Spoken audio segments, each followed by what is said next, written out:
Hi friends, நான் உங்கள் தோழி திவ்யா. இன்னைக்கு என்னோட ஸ்டைலில் காலிஃப்ளவர் பகோடா எப்படி செய்யலான்னு பார்க்கலாம் வாங்க. இப்போ மழைக்காலம் வந்துருச்சு. ஈவினிங் ஸ்நாக்ஸ்க்கு இதை நீங்க செஞ்சு பாருங்க கண்டிப்பா.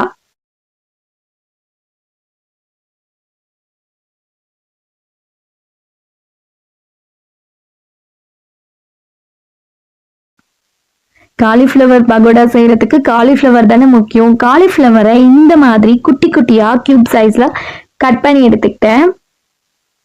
காலிஃப்ளவர்ல குட்டி குட்டியா பூச்சி இருக்கும், நம்ம அதனாலதான் ஹாட் வாட்டர்ல போடுறோம். ஓரளவுக்கு வெந்துடும். நல்லா அந்த காலிஃப்ளவரை ஹாட் வாட்டர்ல போட்டுட்டு உங்களுக்கு இந்த அளவுக்கு கொதிக்கட்டும். இதுல நான் கொஞ்சம் மஞ்சத்தூள், உப்பு லிட்டில் பிட் போட்டிருக்கேன். இந்த அளவு இஞ்சி, ஒரு பூண்டு பல் எடுத்துக்கிட்டேன். இதை நான் உரக்கல்ல போட்டு நல்லா இடிச்சு இந்த அளவுக்கு இடிச்சு எடுத்திருக்கேன் பாருங்க.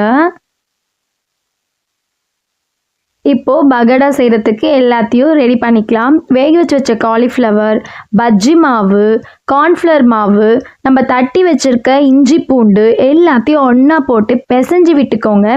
பிசைஞ்சு ஒரு 1/2 hour ஆகுது உங்களுக்கு ஊறணும். அப்போ தான் உங்களுக்கு டேஸ்ட் நல்லாயிருக்கும்.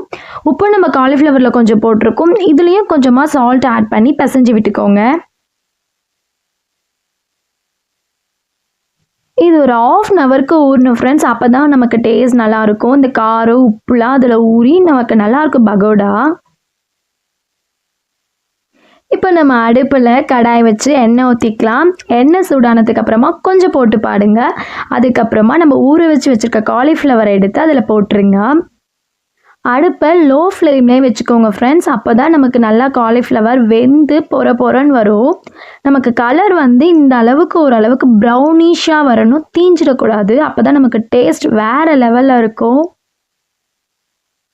இந்த அளவுக்கு வெந்ததும் நம்ம எடுத்துடலாம். இதோ நம்மளோட எம்மியான காலிஃப்ளவர் பகோடா ரெடி ஆயிடுச்சு. இது என்னோட குழந்தைக்கும் ரொம்ப பிடிக்கும், என்னோட ஹஸ்பண்டுக்கும் ரொம்ப பிடிக்கும். நீங்களும் வீட்டில் ட்ரை பண்ணி பாருங்கள். ட்ரை பண்ணி பார்த்துட்டு எப்படி இருக்குன்னு எனக்கு மறக்காமல் கமெண்ட் பண்ணுங்கள். இந்த காலிஃப்ளவர் பகோடா உங்களுக்கு பிடிச்சிருந்தா என்னோட சேனலை மறக்காமல் லைக் பண்ணுங்கள், சப்ஸ்கிரைப் பண்ணி வச்சுக்கோங்க. அப்போ தான் நான் போடுற வீடியோஸ் வரும். இப்படிக்கு நான் உங்கள் தோழி திவ்யா. பாய்.